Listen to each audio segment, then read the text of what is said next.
We're going to try this out for a couple of weeks and see if this works. Give me just a second here. Maybe. There we go. We're going to try this out for a couple of weeks, see if it works. But so Sundays we go live at 7 p.m. Eastern Standard Time, and it tends to be about a 2 to 3 hour live Q&A, which is great, and I didn't want to change that. But I did realize that there could be a lot of people out there that just want their questions answered. So we do a lot of different things on the live Q&A on Sundays, every Monday going forward until we make a decision on whether to keep doing this. It's strictly ask your questions, and I'm going to skip everything that's not a question just so people can get in and out. And hopefully this will help a lot of people. So if you have any questions, feel free to ask, and we will make this short and sweet and just help you out on your journey with Coturnix quail. We would love for you to come every Sunday at 7 p.m. Eastern Standard Time and hang out with us. It's a great community and we have a lot of fun. And that is all I'll say. All right, here we go.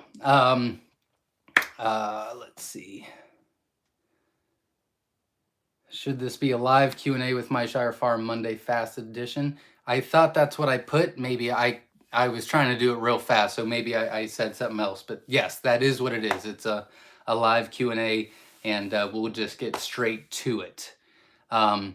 Also on Sundays, we do 7 p.m. Eastern Standard Time, but we are going to be doing 8 o'clock on Mondays for the different time zones. Hopefully that'll help a little bit.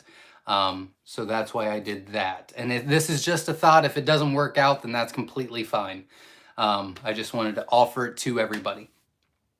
And that's what the Fast Edition is. Let's see. David Smith is in the house. I'm new to raising quail. Do I need dividers in multi-cage systems or multi-level? Plan on 5 hens, 1 roux in each section. It really depends on what you're doing. If you're going to be doing multiple colors and you want to keep those separate, then yes, you will want dividers. If you have all the same color or you're okay with a bunch of mixed and you're just having fun with them, then no, you don't need the dividers, and it's easier that way. If you don't do the dividers, you can use 1 feeder, 1 water, and you don't have to worry about the rest. If you've got multiple, then you would have to have separate and things like that, depending on what kind of setup you have, I guess. So you can go either way. There's no wrong answer. We do colony cages, but for research colors and things like that, we do dividers and things like that to keep everything separate. But when they go into the cages, you know, we've got what, 6, 12, 18 jumbo wild cages, just jumbo wilds. We've got 5 just jumbo whites, so on and so forth. And then all of the colors have at least 1 full cage of just that color. And then we also have a couple of mixed cages that have all of them together. It's a good question.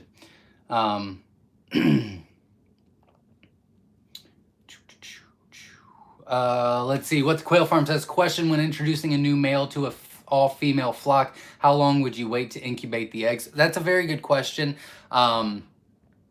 You could start right away. In my opinion, it's good for, I wait a week to ship out. So when we put new males and females in a cage together, the first 3 days we collect, and those are just for eating eggs no matter what. After that, from day 3 to day 7, it's strictly we're incubating them for us. After a week, that's when we start shipping. So we incubate it for after 3 days. So from 3 to 7, they go straight into the incubator for us because we're not shipping them. And we typically get about a 75 to 80% fertility rate on those. And we usually get about an 87 to 92% normally. So it drops a little, but not that much. And again, if you want more clarification for an answer, feel free to ask again. I'm going to try to go as quickly as possible. And if you will be so kind to hit the like button and support the channel, we really are trying to give you as much information and availability as possible. So if you could return the favor and just hit that like button, I would greatly appreciate it.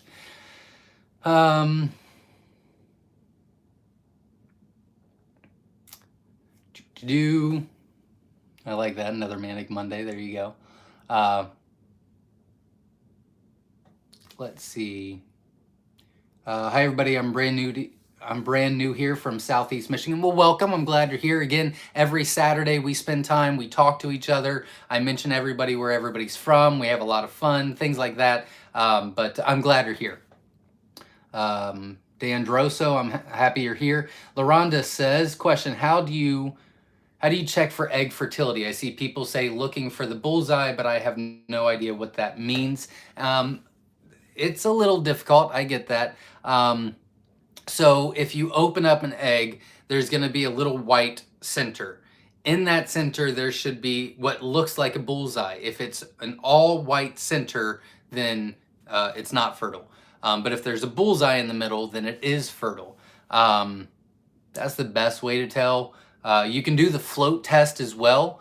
So put them in water, and if they float, they're fertile. If they sink, they're not. But I don't really feel like that's as accurate as what it should be. So the bullseye is the most accurate, but if you've got room, incubate them anyway. And then within a couple of days, you'll at least see some growth, and then you can just take them out after that. That's what we do. I can't remember the last time we've looked for bullseyes or done the float test or things like that. Jake says, are the sweatshirts available in the future? There will be some stuff available in the future. We're working on that hopefully this week. I get George back tomorrow, and we've got a lot of stuff I want to get done in the barn. I have a big problem of not doing everything myself. I have a problem delegating, and so I have delegated, and then George has been gone, and I've seen a lot of things that I'm not super happy with. I'm very, I like it done my way.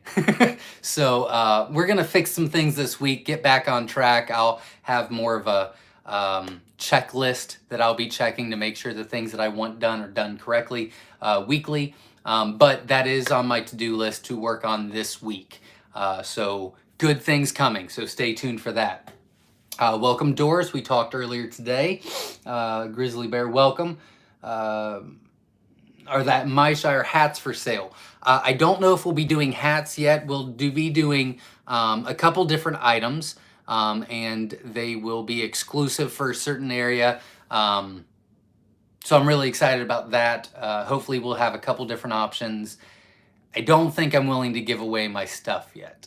I mean, give away my secret. It'll be a big surprise. Hopefully I'll be able to announce it on Sunday. I'm just not there yet. I tried to start on it. I'm not smart enough to figure it out. So Jenna said she'll help me tomorrow. And if she can't help me, then I will reach out to others. But hopefully we'll get it resolved this week. Brock says, are you the biggest quail farm you know of? That sells to the public? Probably. There's a ton of quail farms in the U.S. that, I don't remember who it is. McMurray, maybe? I think that's it.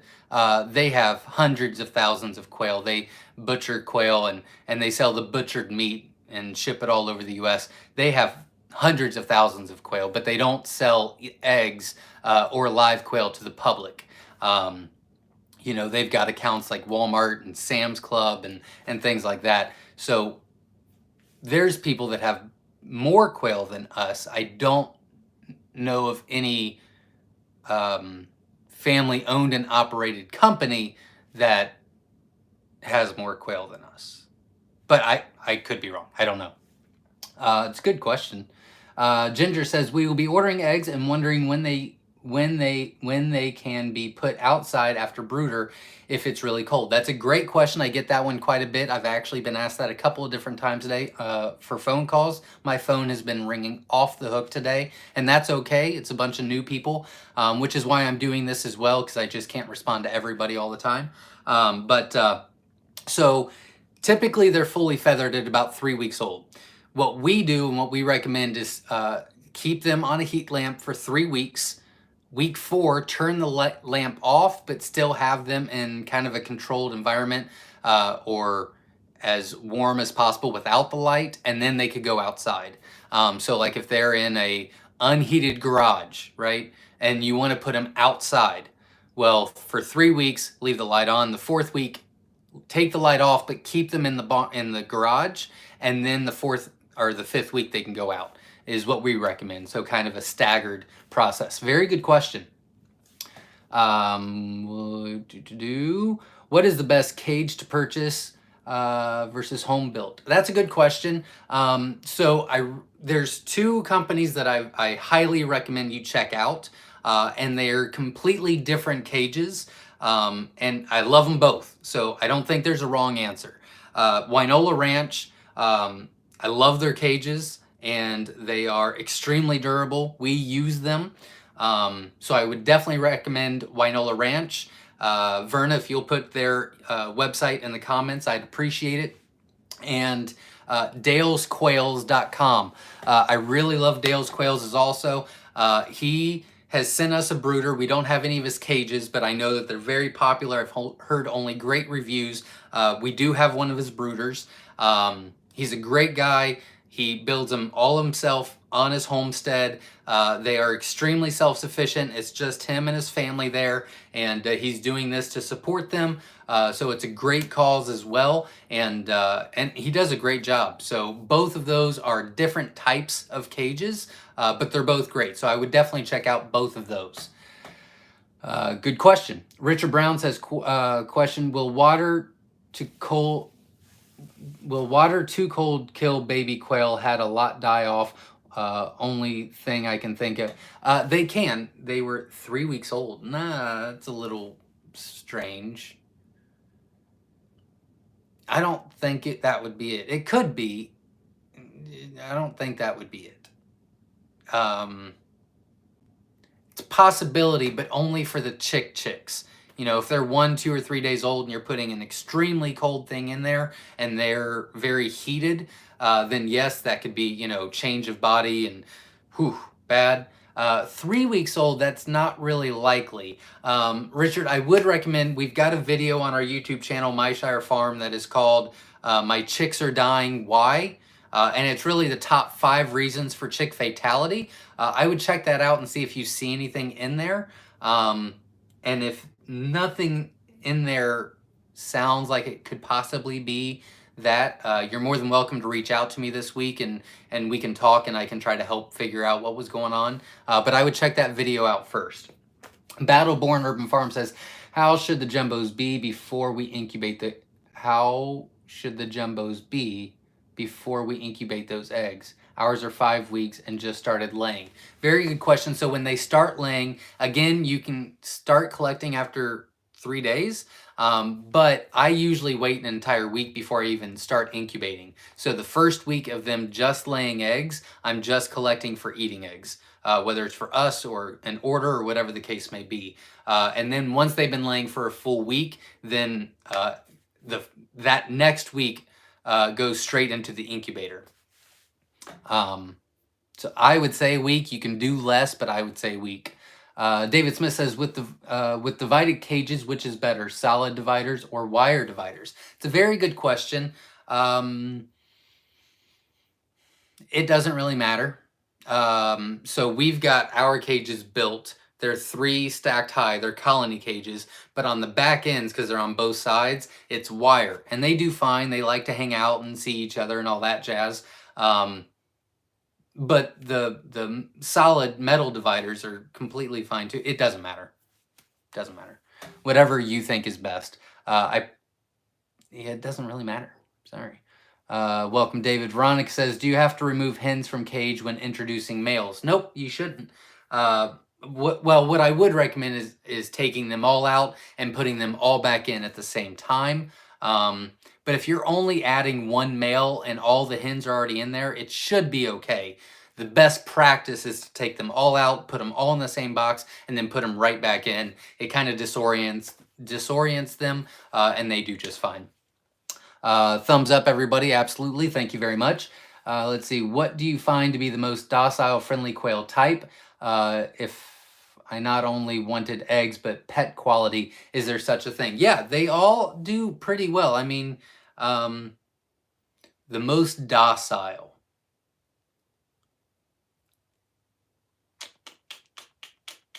The most docile would probably be the jumbo whites, or probably the golds are pretty docile. They're pretty just chill. Um, those would be two, but they're all about the same. They all, I mean, you hand feed them every day and you just, they get comfortable with you and they do pretty well. Like they really don't care. They're cool to hang out for most part. You'll get that jerk every once in a while, but they do all right. But I would say the jumbo whites and the golds are probably the most docile. Vam Smith says, what age do you wait to collect hatching eggs with seasoned hens? Put 9-week-old roos. What age do you wait to collect? So I kind of answered that, but so when we put new males in, you could start collecting on day 3, which is what we've always done. From day 3 to the first week, we incubate. We get a lower fertility rate, but it's still pretty good. And then after that, we're off to the races. So it's not too bad. But you could do as early as day 3. Hi, Misty. Welcome. Dan says, how much fresh air is needed in a cabinet incubator? How much fresh air is needed? I don't know exactly what you mean. I don't think. How much fresh air is needed in a cabinet incubator? I don't really know what you mean, but I can go through our process. So we have 2 GQF cabinet incubators that I bought this year. Everything else we've bought ourselves. And so long story short, what we do is we put them in. They hatch. We've got a hatcher and an incubator. We put them in the incubator. When we move them to the hatcher, then we we pressure wash it is what we do. You don't have to do that. You can just wipe it down. Half Listerine, half water works great. You don't need to use any chemicals. And then we just leave the door open, let it air dry, and then close it back up and turn it off until we use it next time. Doesn't really ever get turned off very often, but that's our process every time. We do the same thing with the hatcher. When they hatch out, we move the babies. Once that hatch is done, then we'll take them out. We'll pressure wash the trays down. We spray inside of it. We kind of just throw the Listerine in there and then pressure wash it. And then we'll wipe it out kind of okay and then let it air dry. Once it's dry, we close it up and turn it off until we need it again. Hopefully that answered your question. Jerry says, how many quail can you have per foot of cage space? I heard Pops say 3 per feet on one of his videos. Yep. So we recommend 3 quail per square foot for jumbo size, 3.5 quail per square foot for standard size. The jumbos will need a little bit more, and I know the 3.5 is kind of weird, but really if you have a big colony cage like we do, that adds a couple extra quail. So every 2 square feet, you get an extra quail with that 3.5, is why I say that.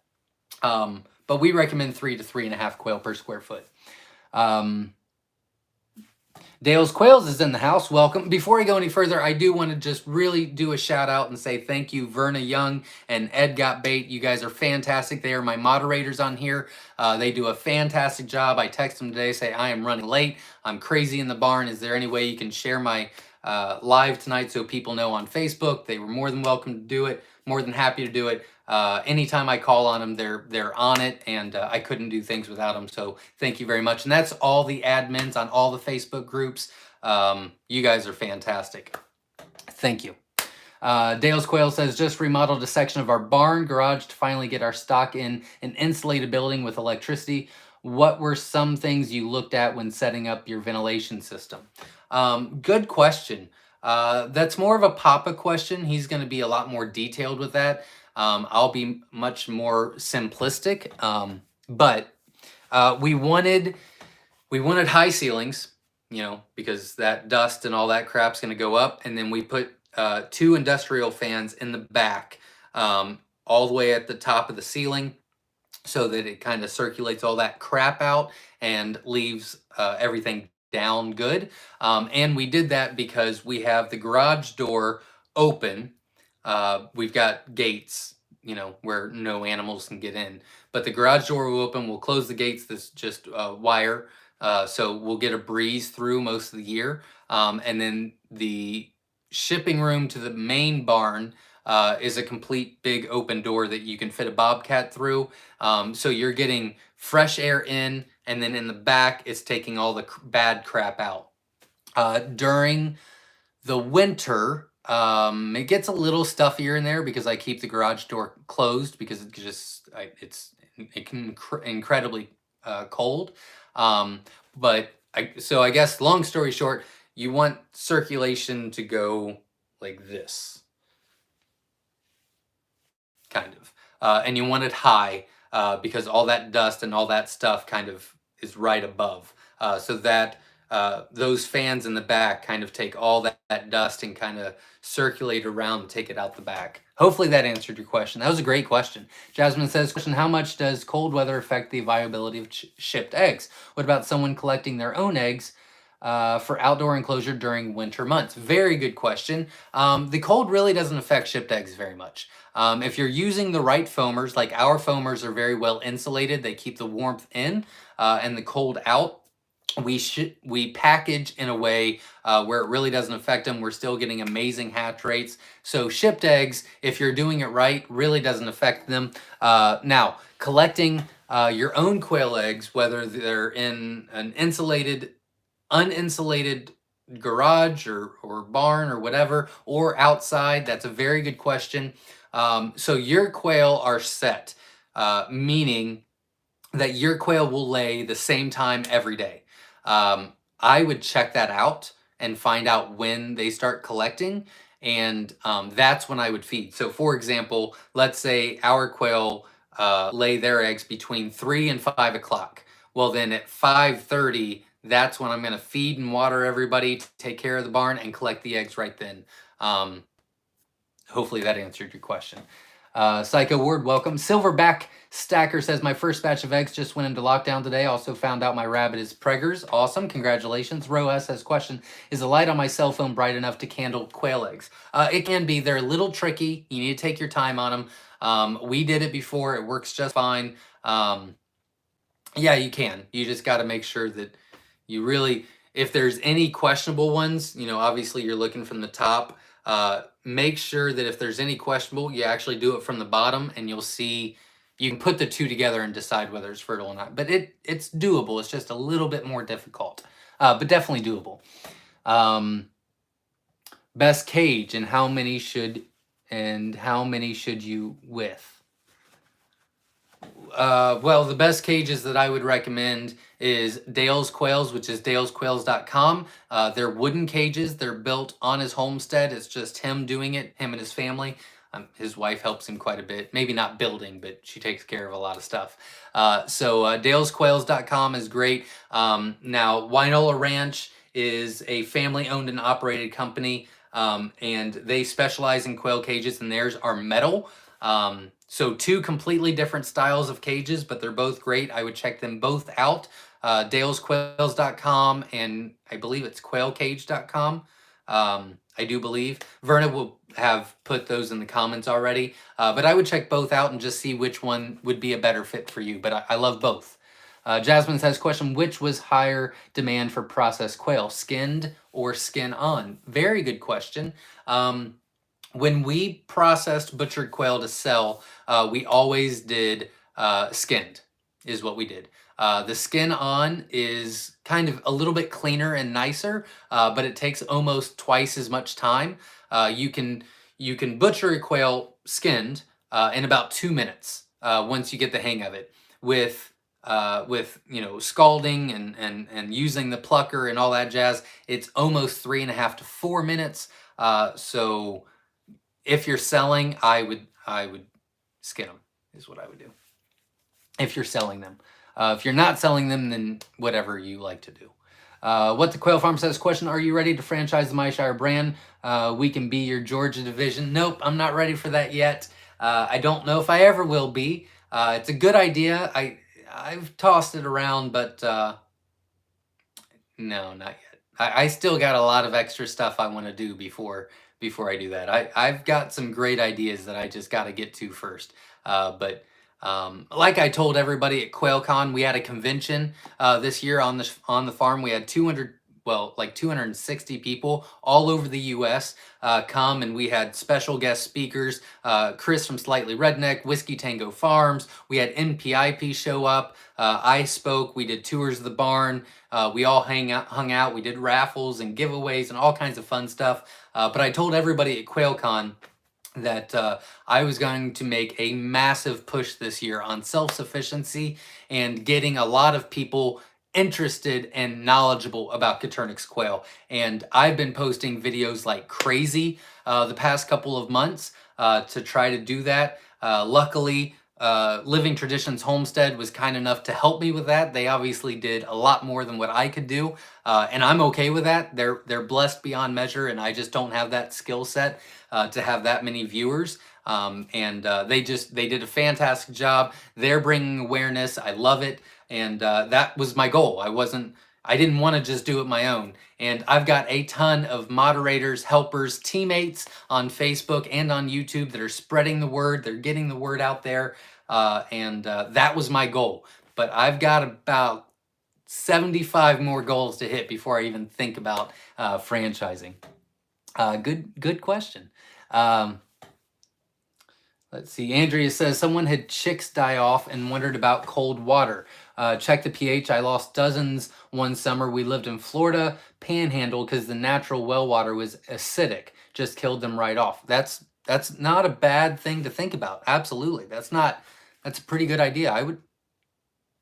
That's pretty good. Good job. Jasmine says, question, at what age do you recommend starting to switching over to adult feed, and does it matter if the birds are for freezer camp versus egg layers versus breeders? That's a very good question. So if they are going to freezer camp, depending on what you do, whether it's you butcher them at 6 weeks, 8 weeks, or 10 weeks, I recommend 8. I think it's the best bang for your buck kind of thing. But whatever you do, you lay them on, you keep them on the starter grower feed the entire time if they're for butcher.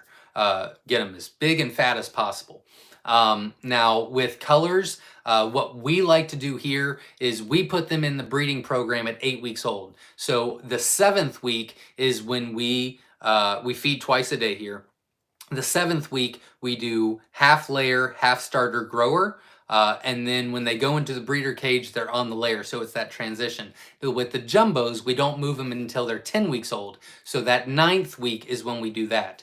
And a transition is not a bad idea. You don't have to do that. It's just kind of a best practice. But you definitely don't have to. Sunrise River Quail says, good evening, y'all, from the Sunrise River Quail. Welcome. Glad you're here. Ginger says, we will be building cages. Can you give advice to make them safe from predators? That's a very good question. Yeah, so what I would do is Papa the Builder it's our most viewed video on YouTube. So it's on our main page. And right after the most recent uploads, it's the most popular. The first one is Papa the Builder cage build or something. I don't know what it's called, but it's a picture of a cage. So you could check that out, especially at the end. He'll kind of go over it. That's a good video, as well as, so what I would do is also Papa the Builder did a video on quail product reviews is the playlist, and it's a Wynola Ranch cage, and it is a Myshire exclusive. And that is on our playlist. Now, I'm not saying buy that. What I'm saying is take a look at that, because that is very predator proof. We were very much involved with it. They did a fantastic job putting it together, but you can kind of take their ideas and build your own, would be a suggestion that I would make. But yeah, it's a good idea.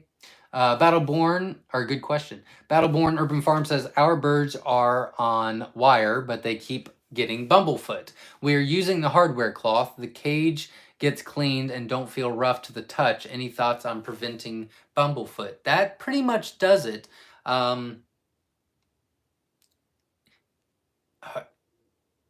Well, you said hardware cloth. So it's not... The best way to prevent bumblefoot is having the coated wire. And that will completely eliminate any and all bumblefoot, is coated wire. The second best choice, because it is expensive, the second best choice is galvanized. is what I would recommend. If that didn't answer your question, ask again. But that's what I would recommend. Israel says, hello, Zach and everyone from Puerto Rico. Welcome. I'm glad you're here. Jasmine says, Papa's homemade hatcher. How tall are the hatching boxes? And did he use half-inch hardware cloth? I'll answer that first and then read the rest. Yes, we used for the hatcher. Yeah, the hatcher is half-inch, which works fine because they're not in there for more than 24 hours, so it's not a big deal. And no, I lied. I'm so sorry. It's actually 1/4 inch. We actually use 1/4 inch in the hatcher because they're just newly born. And so we used 1/4 inch. And obviously, if you leave them in there for too long, the poop will get, won't go through whatever. But they're only in there for 24 hours. They really haven't eaten yet. So that's not a problem. So we use 1/4 inch in the hatcher. And they are 6 inches. They're 6 inches tall on the sides. The rest of your questions was, the cages get cleaned and don't feel rough to the touch. Oh, nope. How you found you need a lid to keep the freshly hatched babies from getting out? That's a very good question. We haven't had any issues with that. With 6 inches high, they don't jump that high. And it's not a problem at all. Now, our GQF is only, 1.5 to 2 inches. And once you open that lid, they jump everywhere. So yeah, if it's going to be, I would say if it's going to be 3 inches or less, you want a lid. But if it's, to be safe, I would do 6 inches. Because that's all we have is the GQF, which is like 1.5 to 2 inches. And then we've got ours that are 6 inches. I don't know anywhere in between. Great question. Marilyn Perry says, if you're going to use an outside water, what size water do you need so they can get their head through?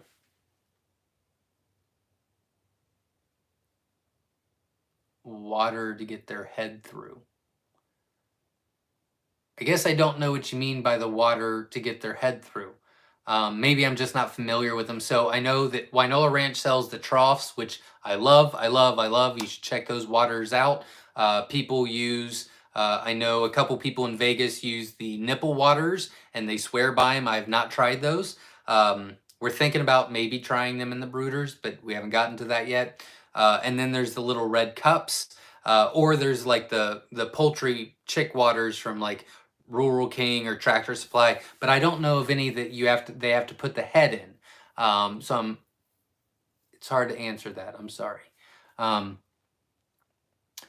much Listerine to water? Half and half is what we use, 50-50.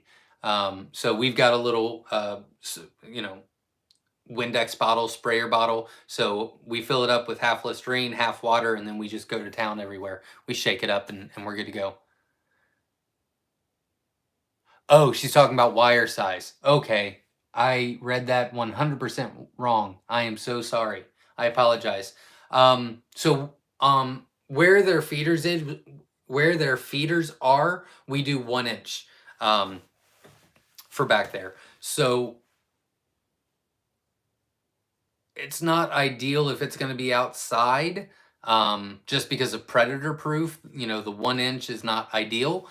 But if you don't have to worry about predators and they're inside, then a 1 inch is perfect for them to get the head out. The other option, which we did in the past, now ours are all safe in the barn. We haven't had any predator issues for quite some time.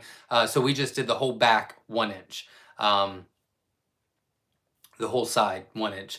But what we did before is we actually did half inch in the other barn because we did have some predator issues. And then we cut just, a 1 inch section out multiple times because we used to use 3 red cups, and where those 3 red cups were was where we cut the little 1 inch out of. Now that we have the troughs in the new barn, the whole back is 1 inch. Hopefully that answered your question. I'm so sorry I read it wrong. Thanks, Verna, for texting me. David Smith says, bedding, no bedding, pros and cons. I hate bedding. We did bedding for years and years and years, and it's such a pain. So much more cleaning. It's just a mess. So I'm not a big fan of it. I like the wire. If you use the right wire, it's great. You know, the first week we use the blue paper towels, and then after that they go on wire. And man, that saves, well, for us with how many we hatch out, that saves hours and hours, like probably 4 or 5 hours a week, not having to re-clean those beddings and all that stuff. So I'm not a big fan of the bedding, but I'm not. We did it for years and it was fine. So it's personal choice. I don't want to say don't do it. I just so happy we don't have to do that anymore. Great question. Let's see. Steve says calling egg laying birds. Calling egg laying birds. Replace with new ones. Do you do it based on time or when egg production drops? If when production drops by what percentage? Very good question. So we do it in a time. So we switch our males out twice a year, every 6 months. You don't have to do that. For self-sufficient use, you can switch them out about every 9 months to a year, and that'll be just fine. You'll still get a good fertility rate. We just kind of want to make sure that you get a good fertility rate and kind of go above and beyond. That's kind of our goal here. With the hens, they're pretty productive for about a year and 9 months, and then they'll slow down a little bit, and then after 2 years, they're very iffy, right? So once you see that kind of drop off at about a year and 9 months, you could do it then, or you can just say a year, every year and a half, I'm just going to do it before I have to. So I personally like the dedicated time. I think it helps stay organized. And then you don't have to worry about it. And if they're still producing, then you can just throw them in a different cage and you're getting double the eggs. But that's a great question. Typically, when usually they'll go from, 4, 5, even 6 eggs a day to about 3 or 4 for quite some time. And after that, you'll get about 1, 2, maybe 3 a week. And then that's their end. So it's a slow process. You just got to keep track of it. Hopefully that answered your question. That was a fantastic question as well. Rich Brown says, watched it. Think water 40 degrees plus overcrowded equals piled up and dead. Watched it. Thinks water 40 degrees plus overcrowded equals piled up. Sure. All right. Well, I'm glad you figured it out. Hopefully the video helped. Sunrise River Quail says, y'all make sure to leave a like for Zach. Show him some love. Well, thank you very much. I appreciate it. Hit the like button, support the channel. Lee Roberts has questions. The jumbo egg cartons that have larger spots that your 24 packs, a lot of my jumbo eggs won't fit in the ones I got. Is there a jumbo egg carton that have larger spots than your 24 packs? Our 30 packs are a little bit larger, but there's a trick. Because I use them, and I use them all the time. So about 80% of the jumbos will actually fit in there. What you want to do is you want to put the larger eggs in the center. So I think there's, what is it, 5? I think it's 5 in a row. Or is it 4 in a row? I can't remember. I think there's 5 in a row. I always use the 30 counts. I don't remember. Anyways, so there's the whole outside edge, and then everything in between. You put the biggest ones right in the middle, put kind of not smaller, well, smaller eggs on the outside, and then you'll snap it in just fine.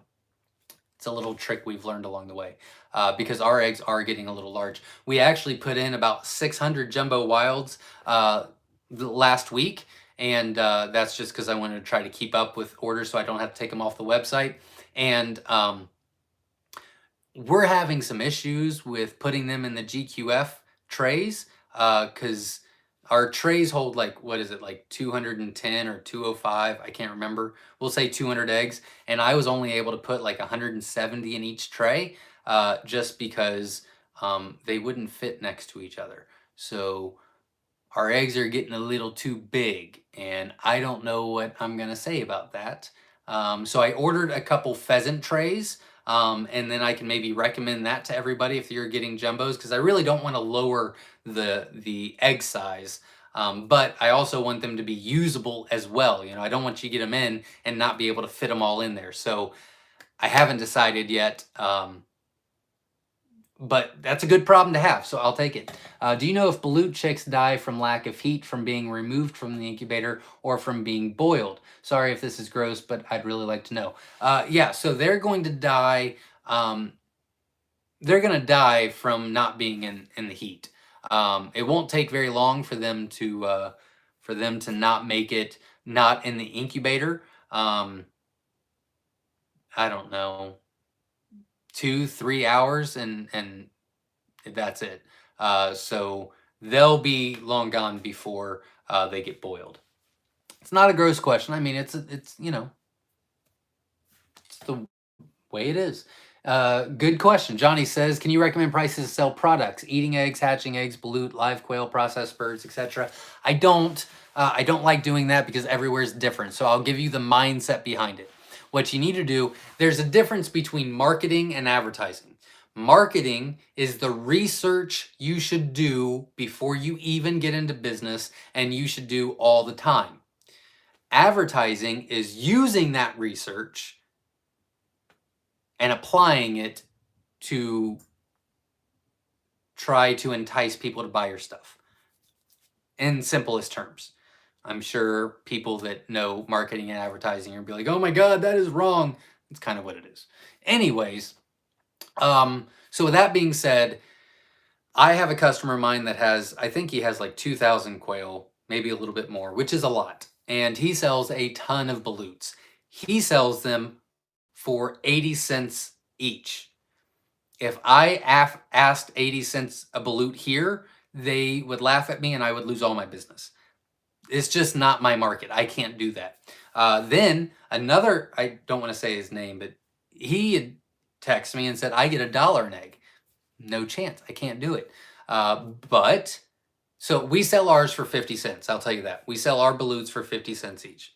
Plus delivery. So it really comes out to be like 65 cents, I guess. Anyways, so there's one price, and then the 80 cents, which is, I can't remember where he's located, and then the dollar. And then I've got a person that started the balutes, and they get 40 cents an egg with free delivery. They're selling out, they're happy with the price, and that's what their market entails. So the best advice that I can give you is you got to find out what your market allows, really. You gotta do that research. Check Craigslist, check local Facebook groups, and things like that. You need to make sure that you know how much it costs you to do all this, how much you're willing to pay yourself to do all this, and then find the happy medium. I had someone email me today say your prices are one of the best and your quality is second to none, which I really appreciate. And yeah, I could raise the prices and we could probably still sell everything, but I don't need to. I'm paying for everything. I'm having enough to live on. We're saving a little bit. I just want to make it affordable for everybody to have the opportunity to raise them. I'm not trying to make all this profit. Profit is not a bad word. You should make profit, but don't go greedy. You know what I mean? Like, don't try to just, it's better long term to make the money than sell everything for, $1.50 an egg, and then, it just won't work out. So that's my advice. You can take it or leave it. Sunrise River Quail says, question, do you use BSLs for composting your droppings? If you do, can you put out a video of your setup? We do not. We've got a completely different system here. We actually are sending all of our quail poop. So we've got a playlist on our YouTube channel, Myshire Farm, that goes to the the playlist is called Barn Tour, I believe. Anyways, it shows you the poop system. The poop system is really cool. We have a really cool setup. You want to check that out.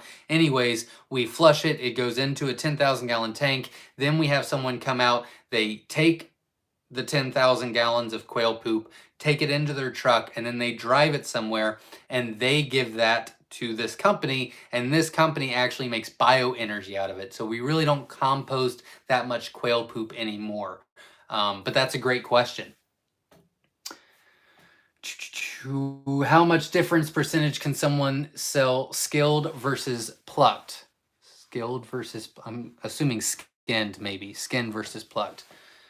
I've never had a price difference. I don't know. It's probably a good question. Well, it's a good question. I don't know. I can tell you what I would do. If I was doing that and I was trying to set my price, I would do the skinned for whatever price you set at, and do the plucked for $1 more, and tell them what the differences are. Do that for about 3 months. That's your market research. And then decide how much are you selling of each? How much longer is it taking you? Is the price worth it? Or should you just offer one option? We always did the skin. We always skinned them. And then we got the plucker because we thought it would be so much faster. It turns out that it wasn't. So we did that for a while, and then we were like, nope. So we went back to skinning before we stopped selling them altogether. But we didn't even give them an option because it just wasn't, we weren't willing to spend that extra time on it because it just wasn't worth that extra, little bit. That feels a lot better. I don't know why I had my wallet in. Fran says, do they make shrink wrap bags for processing quail like they do for chickens and turkeys? I don't believe so. We actually use chicken wrap, the freezer lock bags. That's Jenna's department. I don't have the right lingo. I'm the butcher and the killer and that stuff. The taker outer, and then she's the cleaner and the bagger.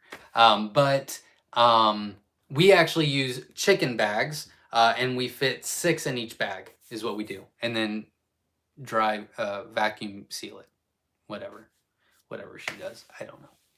Hopefully that answered your question. You can follow along with my dumbness on that. Do you ship eggs or quail internationally, and what shipping do you use? We use USPS. And we do not ship internationally at this time. I am working on that, but due to COVID, we are having a hard time getting it approved to go through customs everywhere. So we're still working on it. We're actually working with some really great people. It's just a lot of red tape. Everything takes so slow to do. But we're working on, but not yet. No, we have in the past, and then COVID hit, and they said no more, and then we didn't really do it for a while, and now I'm trying to start again, and I didn't realize it was going to take this long to do. Garcia Short says, I watched your video on the wild flush feed video and was confused when you said do not fine grind crumbles, not even when they're 1-day-old hatchings. Yeah, a lot. We've never done it ever in our lives. We've never grind up the feed. But a lot of our customers have. They've had a lot of chick fatality. This hasn't been for a while, but they had a lot of chick fatality. We gave them the regular feed, and it fixed the issue. I've never done it. I've never researched it, but that was the issue multiple times. So that's why I said that. It seems as though that if you grind it up, they tend to eat a lot more, and then it doesn't digest well, but I don't know that for sure. But I know what the problem was. I just don't know why, and I never did get around to experimenting with it. But yeah, that's why I said that. Which you can. Some people still do it. I just know some people have had issues with it, and that's why I said it. It's a good question. My jumbo Egyptians are 15 days old and growing like weeds. I love it. It's great. My question is, a couple of them are quite a bit darker and don't look like the rest. Why is that? So we don't really... yes, we inbreed, but we don't inbreed that much. So there's going to be a couple different color variations with each color because we introduce new blood continuously. So it's still the same. There's just different shades of it. And that's to keep your quail happy and healthy and productive. Because we don't want to just keep doing the same feather sex or the same color pattern and the same...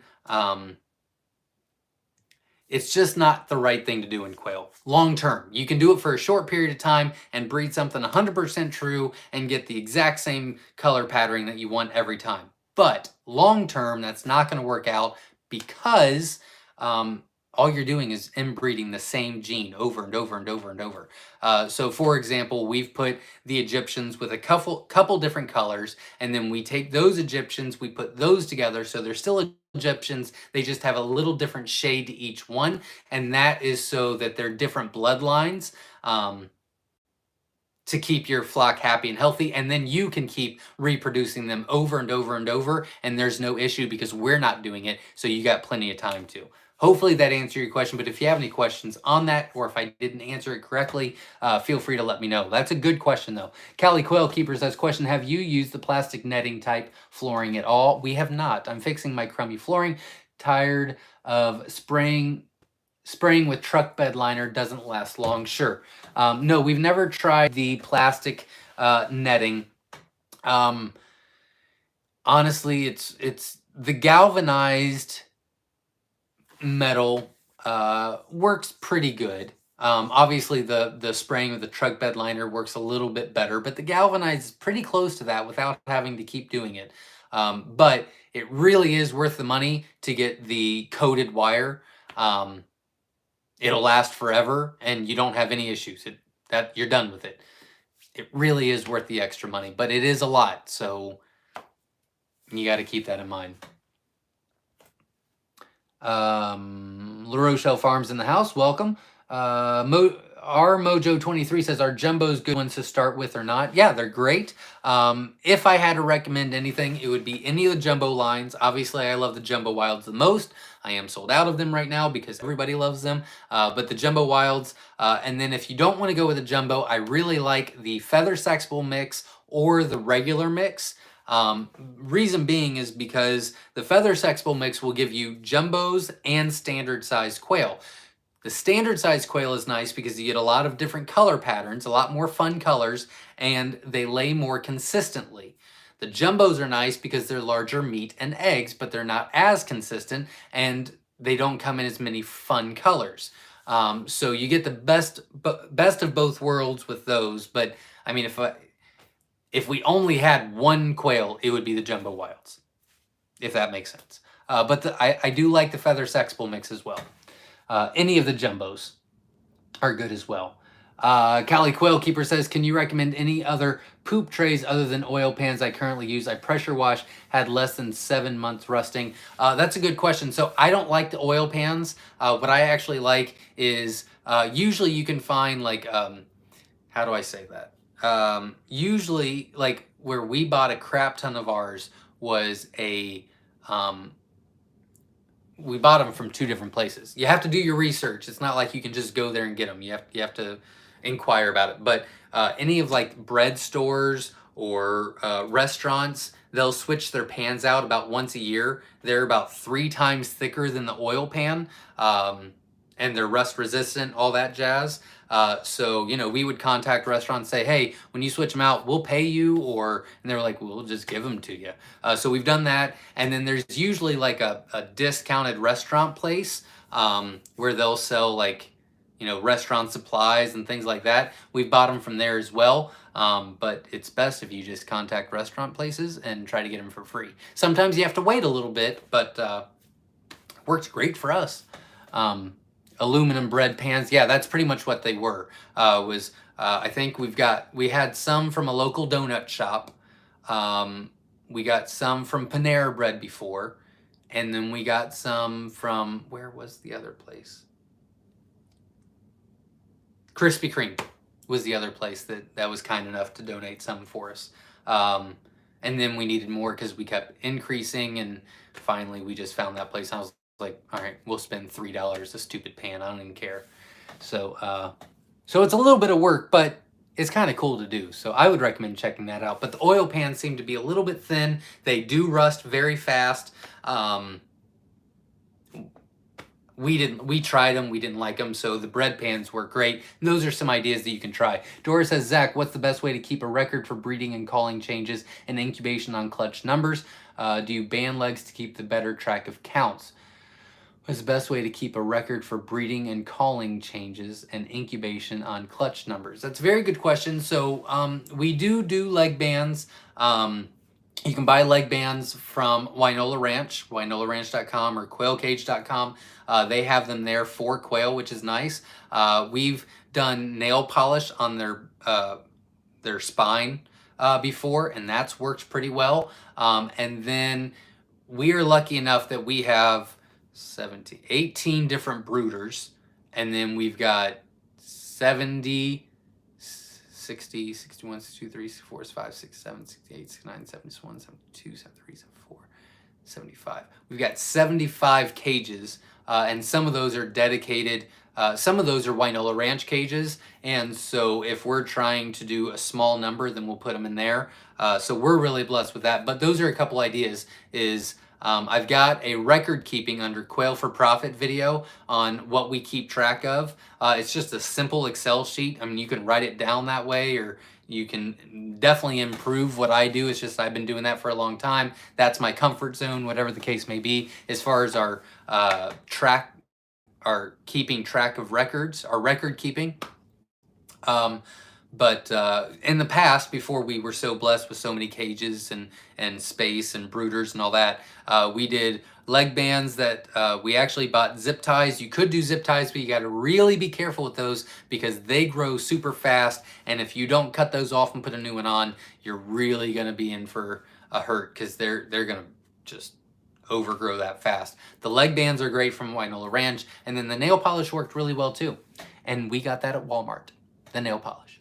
Steve says, for selling eating eggs, better to sell jumbo quail eggs or the smaller quail eggs? Same question for Pollutes. That's a very good question. We do not sell any jumbos for eating or Pollutes because we ship all over the U.S. and jumbos are our main focus for hatching eggs, so we don't do that. But if obviously not everybody's going to do that, if it was me, I would do two separate price points. And I would say our eating eggs are, I'll just give examples. Our eating eggs for standard are 50 cents an egg.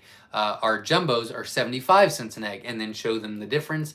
And then again, do some market research and see if you need to tweak that. Maybe go to 65 cents and get 15 cents more an egg, or maybe 75 cents they're still selling out, or whatever the case may be, is what I would recommend.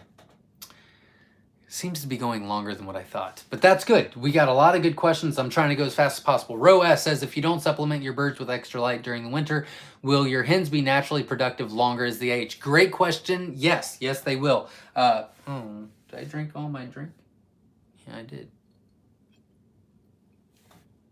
That's a great question. Yes, typically they'll lay for about 2 years. If you don't supplement the light, then typically it'll be about an extra 6 months worth of hen laying, which is really nice. And so you can do that as well. Garcia, how much are you paying for your layer feed? It's a great question. I think it's, well, we buy in bulk to get the best price. I think it's $16.50 a bag for our layer. Our growers significantly more, but that's what happens when you increase your protein a lot. Our protein in our starter grower, I think, is 13% higher than our layer feed. So it's a lot more. Silverback Stacker says, Balut, we talking duck eggs, or are you guys selling partially formed quail eggs? Yes. I actually did a video on how to sell balut eggs and a bunch of information that we try to give you. We sell about 60 to 70,000 quail egg balutes locally here in Ohio every year. And yeah, we sell quail egg balutes. The 95% of the time it's 12-day. And then the other 5% is between 10-day and 14-day. But most of the time, most of the time, it's 12-day. And that all the customers that have gotten back with me that's watched this video that are selling balutes have agreed that 12-day is the sweet spot as well. But we have a video, it's under the playlist Quail for Profit, and it is selling balutes. Steve Larson says, selling balutes, pull from the incubator and then refrigerate. How long will they stay good before delivery? No, you do not want to refrigerate. You want to candle and deliver same day. The thing is you're taking them from, just think of it this way, you're taking them from an incubator that's 99.5 degrees to room temperature to candle them, and then you're going to put them in an or into a fridge. They're going to bust everywhere. It's going to be a disaster. So you want to give them as fresh as possible. It's number one, it's a health thing. Number two, it's good customer service. Number three, you don't want that stress and worry. So no, you don't want to refrigerate them, in my opinion. You strictly want to incubate, and you take pre-orders, however you want to do it. So we get our pre-orders. We have a bunch of bulk customers. Like I said, we sell about 60 to 70,000 pollutes a year. Actually, that number's higher, but I'll update that next year. Anyways, so they'll order. We'll tell them the day we put them in. We'll tell them what day we'll deliver, and then that day is when we'll take them out in the morning. We candle everything, we carton them all up, and we take them right then. So that's what I recommend. How do you combat people selling stupid cheap on local markets? I hate that. It really irritates me. There's two things that drive me crazy. One, when people don't sell the quality in themselves, they sell on price. It never works out, so stay patient. And number two, when people resort is the word I'll use. When people resort to trying to tear you down to build themselves up. Those two things are pure and simple character issues.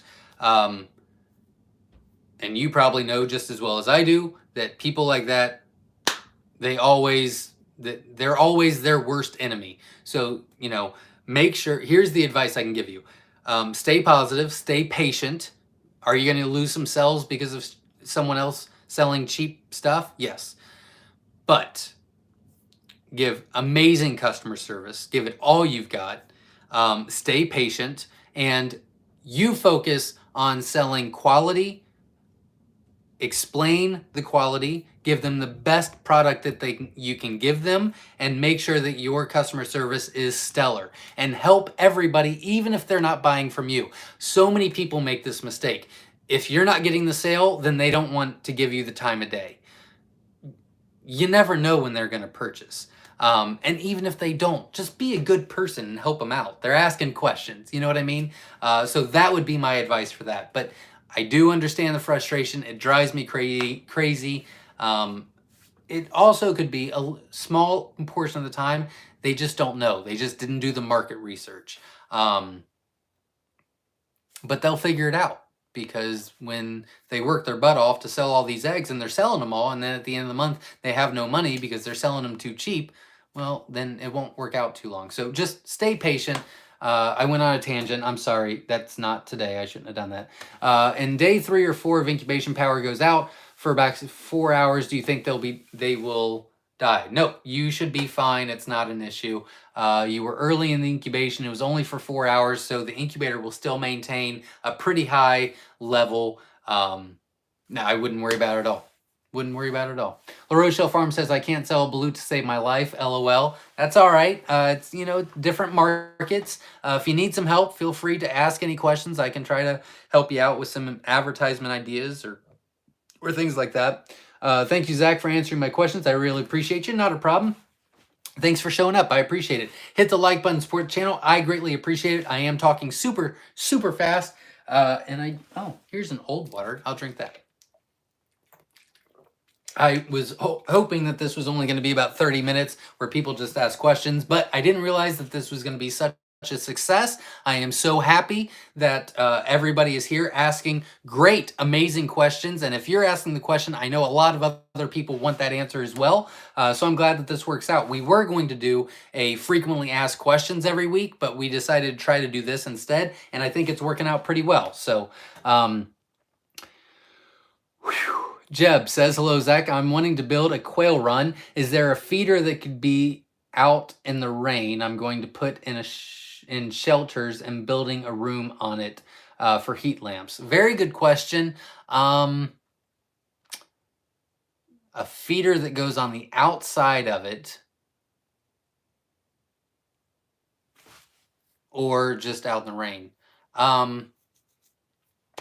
Yeah, I mean, you could pretty much, I mean, even if you put her, you know, one of those chicken feeders inside, you could build a little, you know, just a little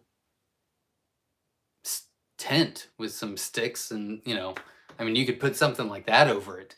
If you do a feeder like what we do, Papa the Builder actually has a video on how to build our feeders. If you do that, you could easily just build a lid on top of that, and then it's outside of the run.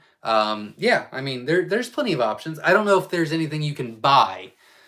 I'm sure there is, but I don't know anything off the top of my head, unfortunately. That's a great question. Veronica says, does it mess with the humidity or temperature if you use a square of blue paper towel under the eggs and chicken egg trays? I don't believe so. I know a lot of people still use the chicken egg trays for our jumbo quail because they don't want to buy the quail egg trays, and they still get an amazing hatch rate with using, I don't know if they use the blue paper towels. Usually they use the white, just a corner or a piece of the white paper towel, and they still get amazing hatch rates. So I don't believe so.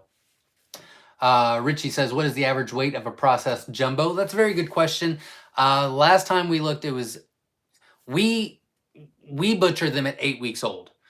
So they're not fully grown yet. But typically it's about, what was it? For the jumbos, I think it was 8 ounces. And for the standards, it was 6. I could be wrong on those numbers, though. If somebody else knows those numbers, feel free to comment, because I haven't checked that in quite some time, and I don't have my notes on that with me, unfortunately. That's a great question. I wish I knew for sure what the answer was. I think those are the right numbers, but I could be wrong. If no one comments below what they have, you can feel free to text me this week, and I can get my notebook out and give you what we have. What the Quail Farm says, are you going to use the methane from your quail poop tank to run your outdoor grill? Depends if I get all my answers, are all my questions answered. I'd love to, but we're still waiting to hear back from people much smarter than us on how to do all that. So we'll see. It'd be really cool if we can use that for energy. What is your average gram size on regular eggs? That's a very good question. They all vary. We've got a playlist on our YouTube channel called All About the Colors, and it breaks down every color. So if you're interested in the Scarlets or the Rosettas or the Jumbo Wilds or whatever, there's a video on each one of them. They're not very long, and in there we'll tell you average hatch rate, on shipped eggs, average weight at full maturity, average egg size, length of production, so on and so forth, what they look like, how to sex them, so on and so forth. So that would help you a lot more. I don't know that off the top of my head. Orlando says, how young can quail be outside in cold freezing weather? I got 32 eggs in the incubator I got from Whiskey Tango Farm. It's getting cold in Alabama. We have 5-week-old chicks outside with a light.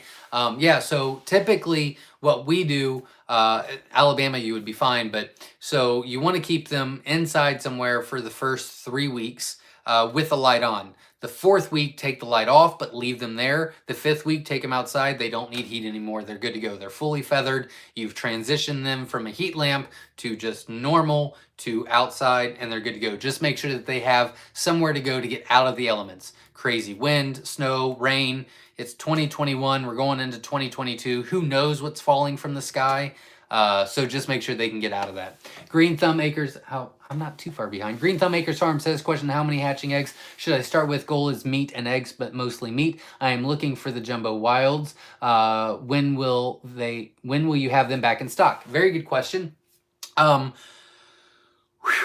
have the Jumbo Wilds back in stock. The last week of the first week of December. I don't know how to say that right. I know I keep saying it, and I know I can say it in a better way, and I just can't think of it. So the first week of December, at the end of that week is when I'm putting them back on the website, is when they'll be available. I don't know why I can't say it in a normal way. How many hatching eggs should I start with? This is a good question. So here, I can't tell you that. I don't know your situation, how many you're trying to feed, how many you want to raise, things like that. But here's the thought process that you want to have behind it, and hopefully you can use this. If not, you can get with me later on in the week and I can try to help you out. But let's say you order 110 eggs. We'll send 120. Now, we guarantee a 50% hatch rate. We average a 75.45, but we guarantee a 50%, so that's the number we're going to use. So out of 120 eggs, 60 are going to hatch out. Out of those 60, on average, not every, I mean, it varies, but on average, 30 of those will be males. Half of those will be males, which is 30, which will give you 30 hens, which will give you between 20 and about 25 to 28 eggs a day. And then that will give you, I don't know, 30, 30 males. You'll have to use a couple of those males for fertility on the hatching eggs, but so that'll give you, I don't know, 5, 10, 15, 20, 25, 30, so 6. So that's 24 males that you can butcher from the ones you hatched out. That will give you a good start. But you're getting that many eggs a day. So you're getting 20 to 25 eggs a day on the 110 count that you purchase once you hatch out. Also, that's a 50% hatch rate. I'm sure you'll get way above that, so just keep that in mind as well. But that's kind of the mindset that you want to think of. But if you have questions, feel free to ask. Or if I didn't answer it correctly, feel free to let me know. Verna did find some small poultry shrink wrap bags. There you go. We just have never bought those, but there you go. There's an option. Cycle Word says, my average size eggs are for average quail was 13 grams. Good to know. Whiskey Tango Farms is in the house. What is one piece of advice you would give to all first-time quail keepers? Enjoy the process. It can be very, very stressful. I completely get it. Especially if you've never incubated before or you just don't feel like you know what you're doing. It's okay. It's okay. If you're working with someone, even not me, if you're buying from Whiskey Tango Farms or if you're buying from Joe Blow down the street or if you're buying from another breeder or whatever the case may be, if they are good at what they do, they're going to back up what they believe. So they're going to guarantee that you get what you're wanting. So even if the incubator mistakes, even if you made a mistake with the incubator or the incubator was lying to you and wasn't reading correctly or the post office destroyed your box or whatever the case may be, don't stress. We got you covered. It's okay. We'll get through it. We'll learn from it and we'll move on. That is the best way to learn. The mistakes that you make, trusting your incubator is a huge mistake people make. They make it once and then they never make that mistake again and they're much better for it. And they're much more knowledgeable for it. So anything that arises that doesn't go your way, just enjoy the process. We'll fix it. We'll move on. It's going to be okay. That would be the best advice that I can give you. Battleborn for newbies. Battleborn Urban Farm says, how to fix failure to thrive issues. How to fix failure to thrive issues. We had a hatch and lost 10 jumbos after they hatched, like 3 or 4 days after they hatched. I don't know what we did wrong. Any thoughts? I would check out the video, Why Are My Chicks Dying, on our YouTube channel, Myshire Farm. That should give you some ideas. Those are the top 5 reasons for chick fatality. I think there's a lot of really good information in there for you. That was all the mistakes we made. So hopefully you can learn from those mistakes. So that's what I would suggest watching. And 3 to 4 days old. Yeah, I would assume that video will find out what was wrong. But if it doesn't, you can always reach out to me and we can try to figure it out. Best cages for starters, we recommend either dalesquails.com. It is wooden brooders he builds himself on his homestead. It's a family owned and operated business that he's doing. He does a great job. They're quality cages. We actually have one of his brooders that we did a video on. It's on the playlist, Quail Product Reviews, I believe is what it's called.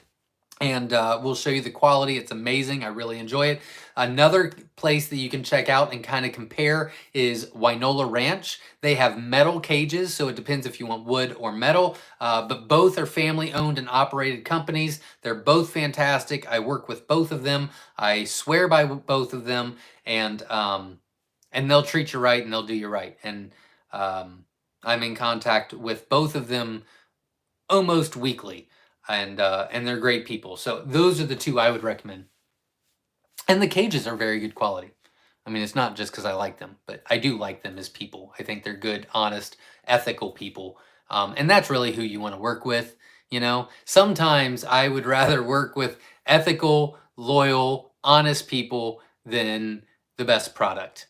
You know what I mean? So, but luckily they have both. So I'm not saying anything about their product.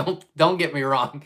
Their product is second to none, and they're great people. That's all I'm trying to say.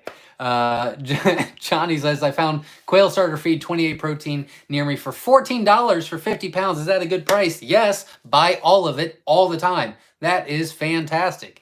Will is in the house. Welcome. Steve says, thank you for all the help and info. Not a problem.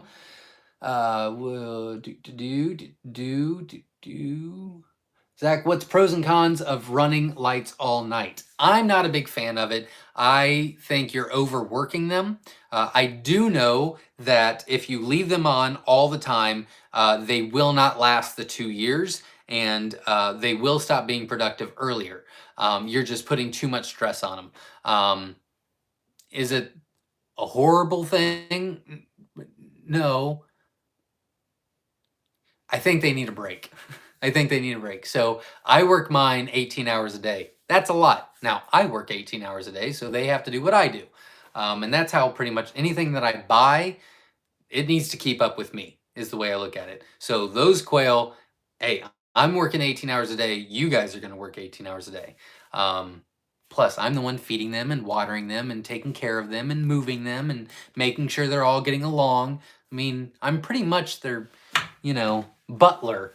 And so I think they should have a break, is my opinion. Loranda says, LOL, you should know better. I don't know what I did wrong. I probably should. Callie Quail Keeper says, Zach, just know we Quail community support you and always refer to you and your videos and business. Your time is valued. Thank you very much. I really appreciate that. That's very kind to hear. Dorothy says, thank you for all your info. I would love to have quail. We'd love for you to get some quail. If you need any help or quail or eggs or supplies or questions, if you even have questions, those are free. I'll answer those for free. Everything else you have to buy on our website. But the questions and the help and the support, that's all, whether you buy from us or not. Battleborn Urban Farm says, question, do you know where to get egg cartons that fit jumbo eggs? I have plastic quail cartons, but the jumbo eggs are too big. Very good question. So we use jumbos in ours. We do it a little strategically. So the outside of it, we put the smaller eggs in, smaller jumbos or standard size eggs. And then the jumbos we fit right in the middle. And then you can snap it and close it. If that still doesn't work or you don't want to do that, I don't know. I mean, I've only bought cartons from one place, so I've never bought them from an individual. I'm not too sure, but if somebody else has a suggestion, then feel free to share it. That's okay. Jasmine says, my process standards are average 5.5 ounces. Jumbo is, okay, so I was saying 6 and 8. I thought that was kind of it. So Jasmine, thank you very much. I thought that's what it was. So great, thank you. Orlando says, I heard with, by the way, Jasmine, if you're still on, at what age were you processing them? That would be a good ask. That I'd like to know that. That's what I'm trying to say. Orlando says, I heard with chickens, feeding cracked corn or corn crumbles helps with body heat. Will this help for quail that are outside? Thanks. Thinking about mixing game feed with 30% quail feed.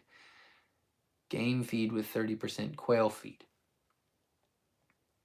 I'm assuming you mean 30% protein quail feed? I don't know what you mean. I don't want to assume because I'm usually wrong when I am assuming.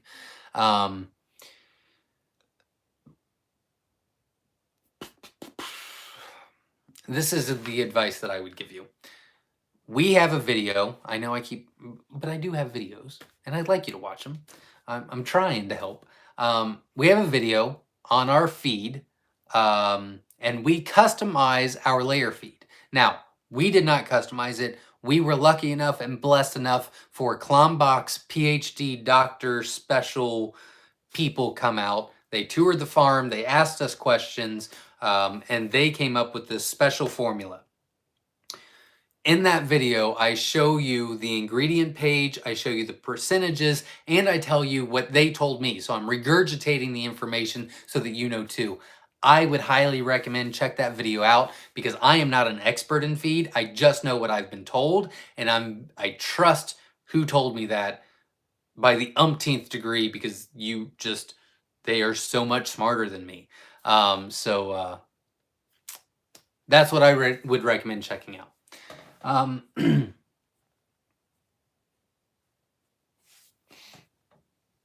Confused says, I have a 1-week-old yellow chick with a pencil eraser sized brown dot on the top of its head. Is this normal for some or is this something wrong? No. So our whites are actually mixed with 2 different bloodlines. So there's a white that has a black dot on the head, which is what it'll turn out to be. And then there's one with no dot. We actually kind of mix those so that we're not inbreeding all the time. So yeah, you'll get ones with plain white, no dot, and some with a dot. And that's completely normal. That's okay. First full week of December in the week that will be in stock at Jumbo Wilds. I hope that, yeah, that's the first full week in December. The end of the week, they will be in stock for Jumbo Wild. I hope that's what you're trying to say. It is, but it still sounds confusing. I really just, what I need to do is look at the date and say, it's on this date, is what I should do. Verna, can you tell me what December 7th is? Tell me the day of December 7th, and that's the day I'll do it. Or, you know what, I'll just tell you, December 7th is when I'll put them back on the website. I've just decided. I don't even care what day it is. They're going back on December 7th.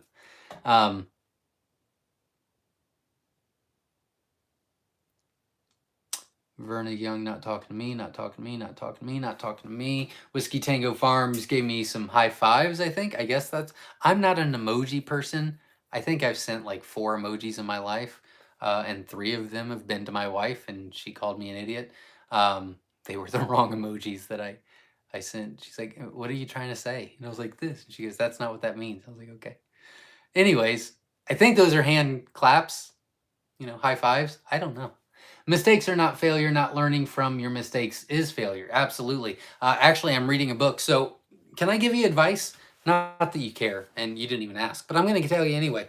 What I really strongly, highly recommend, it has helped me tremendously as a quail breeder, as a business owner, as a father, as a son, as a husband, as a person. When I'm in the barn, now granted, I'm going to be in the barn a lot more than all of you. I've got a lot more to do, and that's okay. But when you're in the barn, I highly recommend you turn on something that helps. So listen to YouTube videos, don't even have to be mine. You listen to Living Traditions Homestead or Whiskey Tango Farms or Slightly Rednecked or whatever the case may be. Listen to those videos. Listen to marketing videos, advertising videos if you're getting into quail for profit. Listen to whatever you're interested or something that you want to improve on. Listen to those while you work, and I'm telling you it pays off. But when I started, I listened to everything that there had to do. Anything on YouTube had to do with Coturnix quail, raising, cages, breeding, genetics, whatever the case may be. I listened to everything. Now, did I retain everything? No. But I listened to a lot more than what I would have listened to, and I still retained a lot, and I always listen to it. I highly recommend people do that. I'm telling you, it makes so much. Anyways, I've got Audible, I think is what it's called. It's the, audio books, because I don't have time to read the entire book, but I do have time to listen to an entire book almost every day. And I'm listening to one, and he said, hey, the only way to fail is to not try. He said it much better than me. It was much better in my head. I said it stupid, and that wasn't motivational at all. But there's a lot of truth behind that. So if you make mistakes or if you fail, then you learned a lot. It's not a big deal. Move on. That's what our life is all about. But not doing it, that's going to be your regret down the road, is pretty much what he was saying.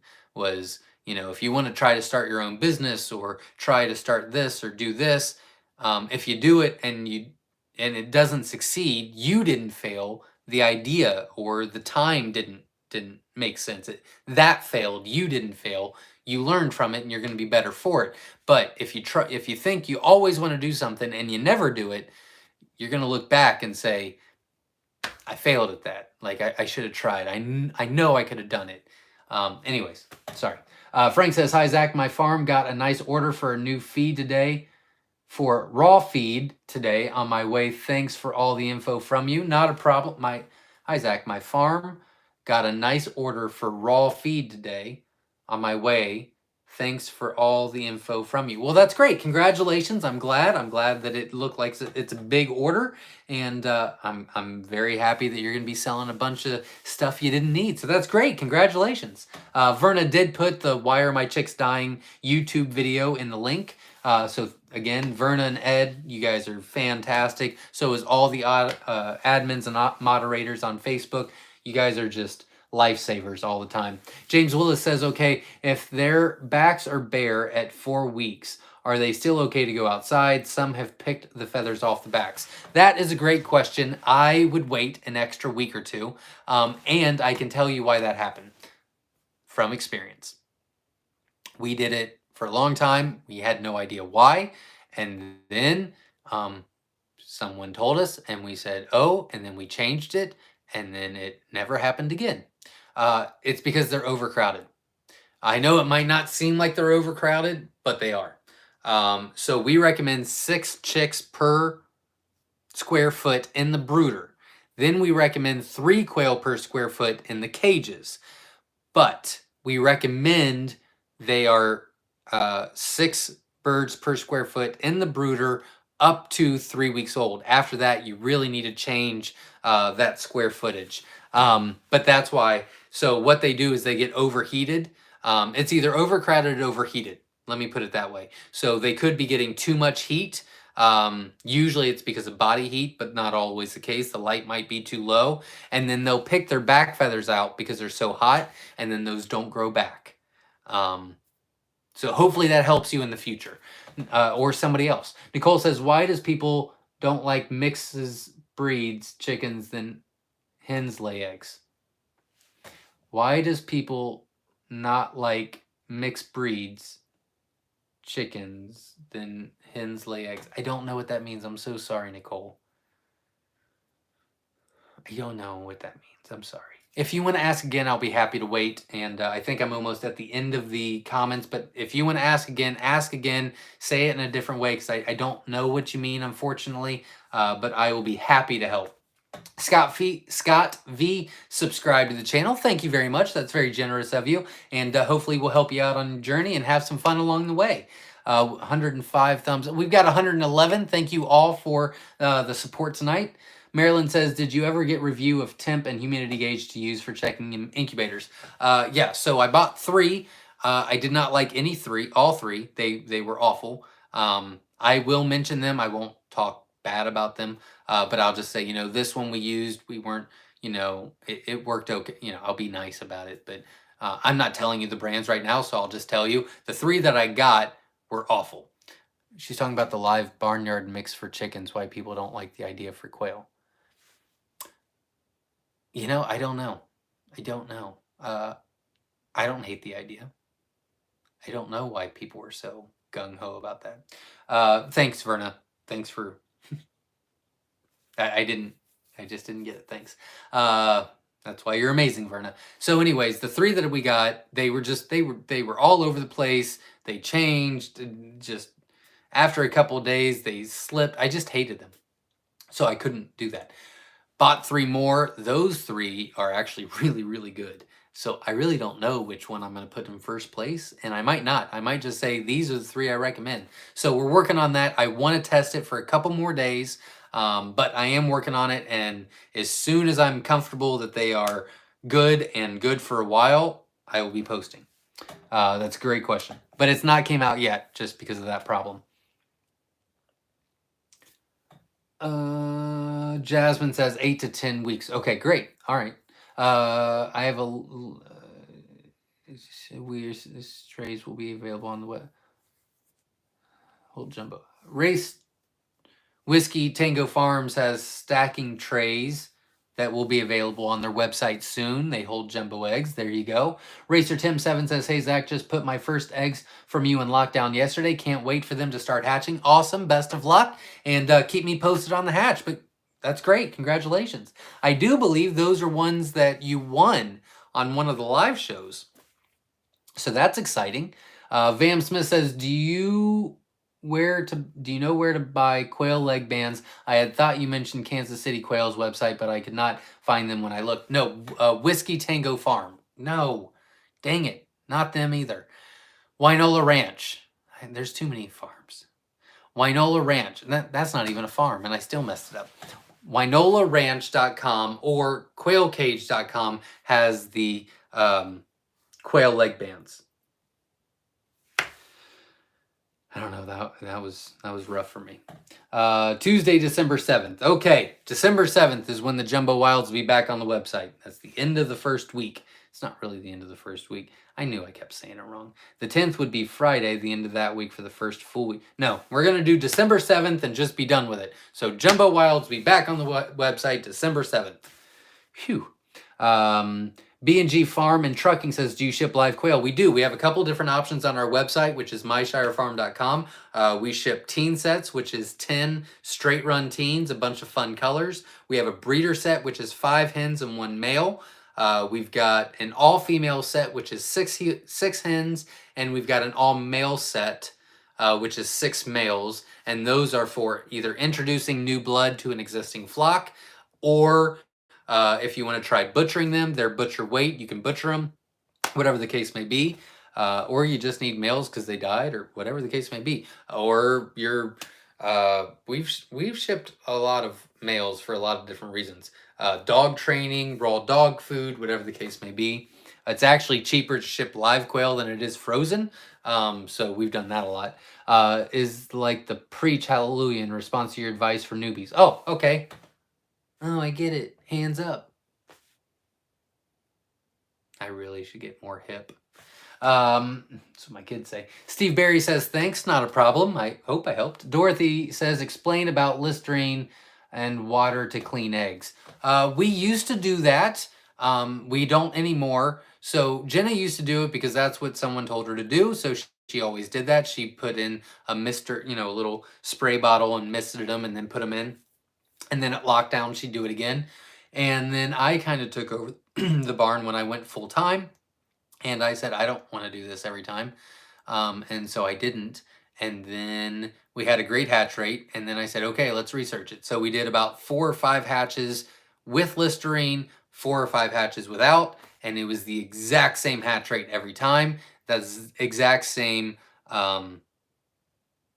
chick fatality. And so we just stopped doing it.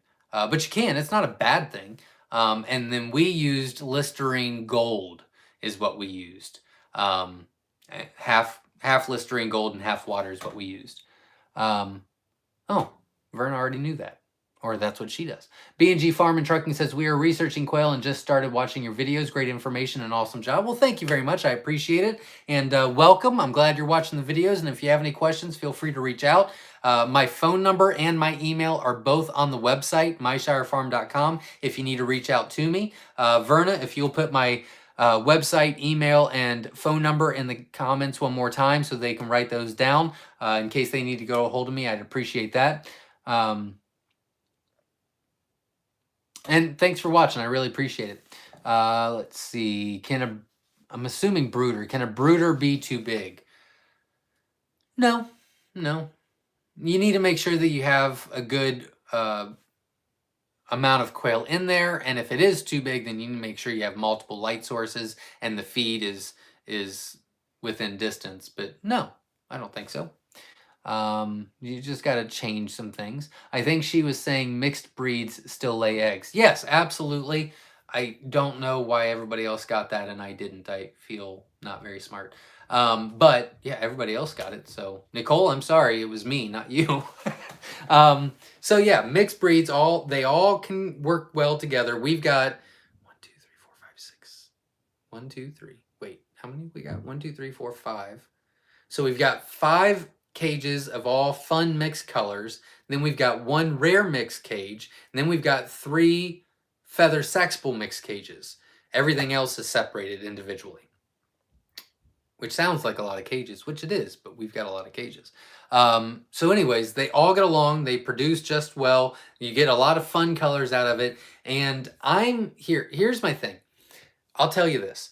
I'm very passionate about self-sufficiency. I'm very passionate about getting people involved with self-sufficiency.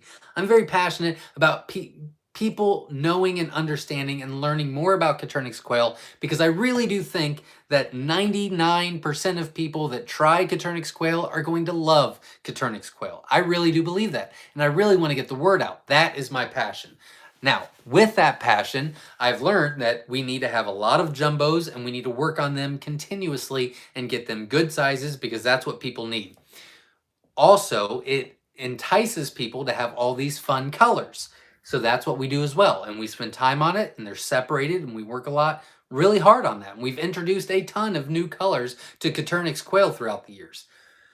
But I want to make sure that they are happy, healthy, and that this is not just a flash in the pan, it's long term. So I don't care so much about how many varieties of the same color. It doesn't matter to me. I don't care, because my questions would be, are they laying well for you? Yes. Are they healthy? Yes. Are they big? Yes. Are they good eggs? Yes. Are they consistent laying? Yes. Are they laying for a long period of time? Yes. Do you love the color? Yes. Are you happy? Yes. Great. Have a great day. Like that's what I care about. I'll leave it at that. Oh, I got a couple more comments. I'm sorry. I will get done with quail. I should be a pro at telling you why chicks die or why chicks don't hatch, learning as I go. That's okay. Believe you me, you will not have made more mistakes than us. You don't even want to know how many we've lost throughout the years because of just stuff we just didn't know, or simple mistakes, or whatever the case may be, which is why we do a lot of these videos, so that you don't make the same mistakes, or at least you understand that you're not alone in making those same mistakes, because no one's going to watch all 320 videos I've got. But if that happens and you search for it on the YouTube channel and then you see, oh yeah, they told us that and I just didn't see that video, well, that's because we made that mistake. So we learned from experience, and so yeah, you're not alone. Believe you me. Ordered from you guys 50 jumbo mix. I'm super newbie. Awesome. Congratulations. Best of luck. Had my first chick hatch this afternoon. I have a few pips, but no more of hatch. Is that something that can happen? So nervous. It's okay. That's a good question, and let's help you out. Amanda, I need to know what day you're on. So please let me know. Winter says, it's much harder than it sounds. Looks trying to get your quail population up and going. I know that firsthand. I'll get there one day. Take your time. It's all right. And all the good ones make those mistakes. So hang in there.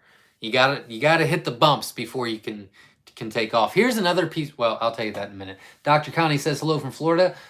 This has been a good live. Well, thank you very much. I appreciate it.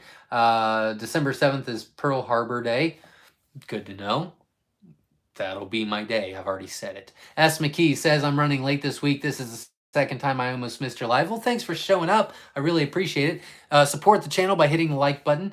Pastime84 says, I just got my first batch of jumbo quail eggs, so we will see how it goes. Well, good luck to you. Best of luck, and let us know if you need anything. I don't know. I don't think they're mine, but if you need any help, feel free to reach out. You won't deliver. No, they'll just go back on the website that day. But if you order that day, they're not going to go out that day. So that's okay. They'll just go on the website on the 7th.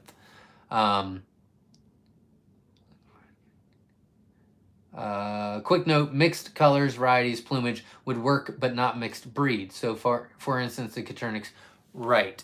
Yeah, obviously I just destroyed that question. No. Different breeds. Okay, so if you breed a Bob White and a Coturnix, you can do that, and they'll get along, and they'll breed, and you'll have an egg, and you can hatch that egg out. But that egg, that chick that hatched out, is a mule. It'll be sterile. You can't do that anymore. So all Quaternics can stay together. All Bob Whites can stay together. If you want to, you can mix the Bob Whites and the Quaternics, but their babies are the end of that line. Wow, I destroyed that question, guys. I am so sorry. Jeez. I use the off-brand of brown Listerine. There you go. It's kind of, we did the off-brand of the gold is what we did. Yes, those 30 I won, were they the jumbos? I have no idea. I don't think so. I think I don't think so. I think all the auction wins were just mixes. But I could be wrong. I don't remember. I'm sorry.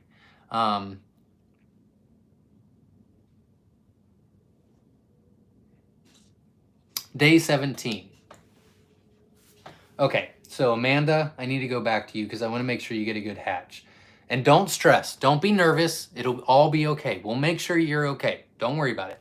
I had my first chick hatch this afternoon. Okay, so you're on day 17. Okay, so what I'd like you to do, day 17, one this afternoon and none others. Okay, so what, Amanda, you got them from me, right? I don't want to give you some advice and then ordered from you guys. Okay, this is what I'd like you to do. Now, I'll make sure you get taken care of. Don't stress. But I want you to increase the temperature by 1 degree. I want you to increase the humidity by 10%. Leave it in there for 48 hours. You'll do great.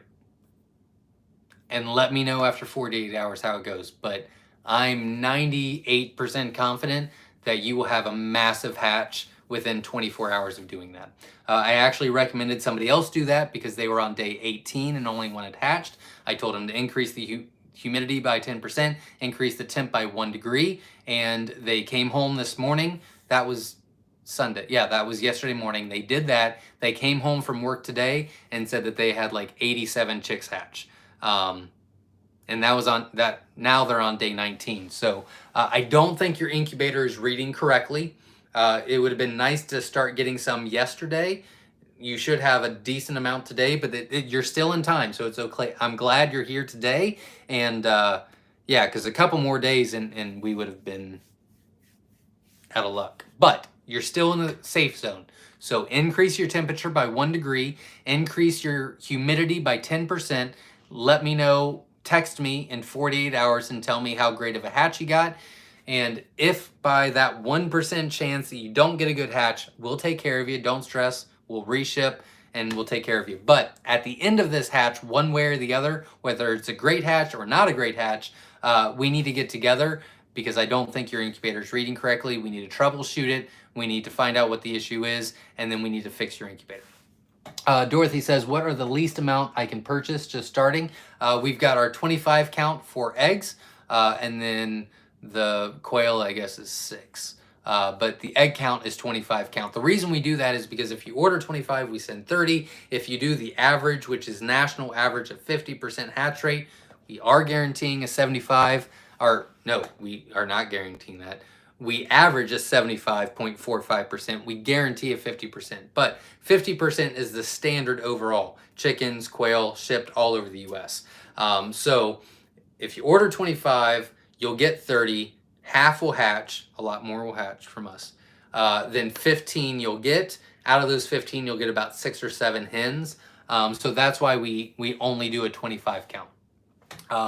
I know some people do like 15 counts and things like that, and a lot of people are very disappointed because they just don't do that math and they just don't know what they don't know.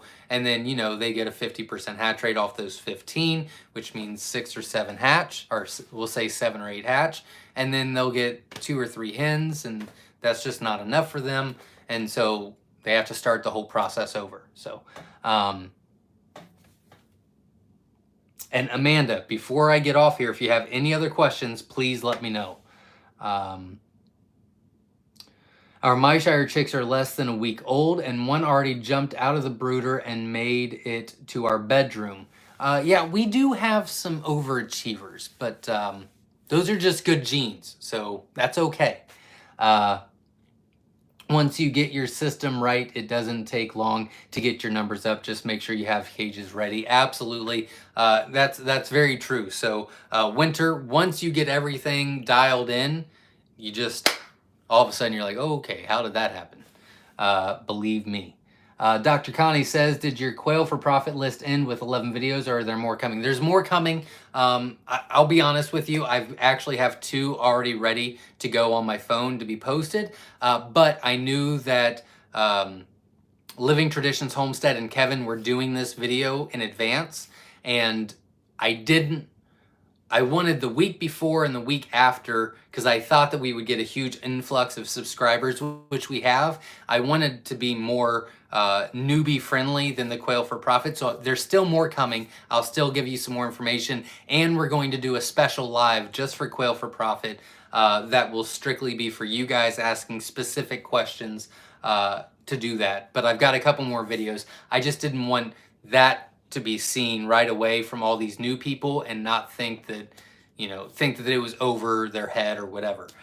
So yeah, I've still got some more coming, but that was my thought process behind it, is I wanted to welcome them and make sure that they, knew the benefits of self-sufficient quail, a little bit about Myshire, and then I posted the video the other day, which I can't remember what it was, but I thought it was a good one.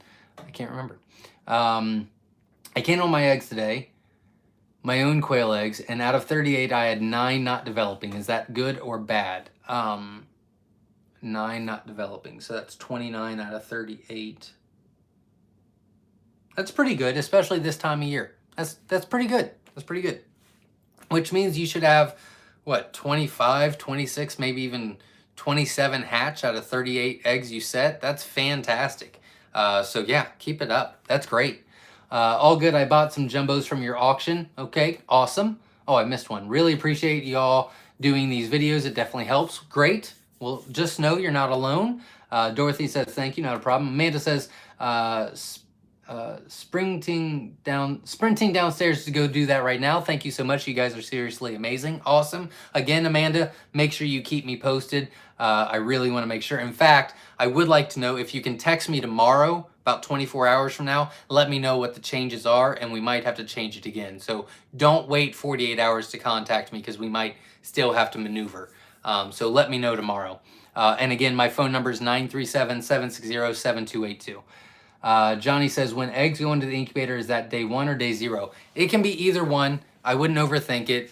So we have a process here. What we do is we put them in at the end of George's day. So George is my teammate. He lives here on the farm. He works with me in the barn. He's my help. He's my employee. I just don't like to use that word, but that's what he is. Well, he works until 2:30 every day, because we start at 6 a.m. But he ends the day at 2:30. Every Friday, we put eggs in for us at 2:30. That's our day 0. So the next day, our full next day is day 1, is how we do it. But don't overthink it. It's not a big deal. If they go into lockdown a day early or a day late, it's fine. It's not a big deal. Don't overthink it. It's a good question, but that's how we do it. Silverback Stacker says, how long before you get jumbo wild eggs back in stock? December 7th. Look at me looking all genius-like now. Misty says, that's what happened to us. 4 days after our hatch date, we still had none hatch in our nurture right. Come to find out the factory calibrations were wrong. Absolutely, that happens a lot. I'm glad that Amanda was comfortable enough to ask on here. I'm glad she was on here. I'm glad we did this video. So if nobody else got anything out of this and we can help Amanda get a great hatch, then I'm glad that we did this Monday video, even though it went a whole lot longer than what I thought. Jen's gonna be mad. That's a good start if you're just starting quail. There you go. If you put them in today, then 2 weeks from that day, you put them in, yeah. We added a temp humidity gauge and had to up the humidity and temp, and overnight they started hatching the next 2 days. We thought we killed them, but we ended up with 50%. That's still great, even with the issues. I've seen how busy you've been on the videos. Thanks a lot. Not a problem. I'm glad it helps. Ann says, as always, good show. Thank you very much. What the Quail Farm says, seriously, good questions tonight. I think Monday Q&A is a success. I do too. I do too. Can't wait for Tuesday Quail Chat. There you go. I can't do it every night. But yeah, that's great. And yeah, I thought the questions were great tonight.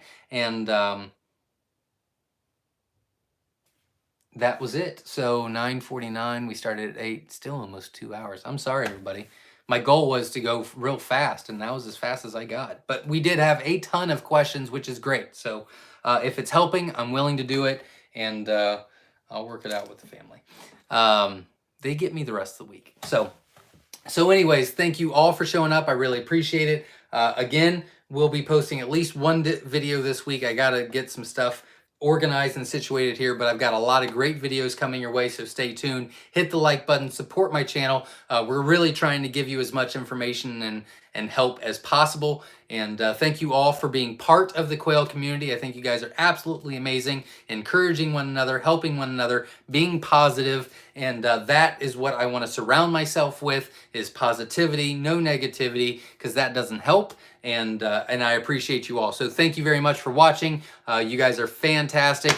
And watch for our video this week. And we will see you Sunday, 7 p.m. Eastern Standard Time, right here on our YouTube channel live at 7 p.m. Eastern Standard Time. Until then, have a great week, everybody. Stay safe.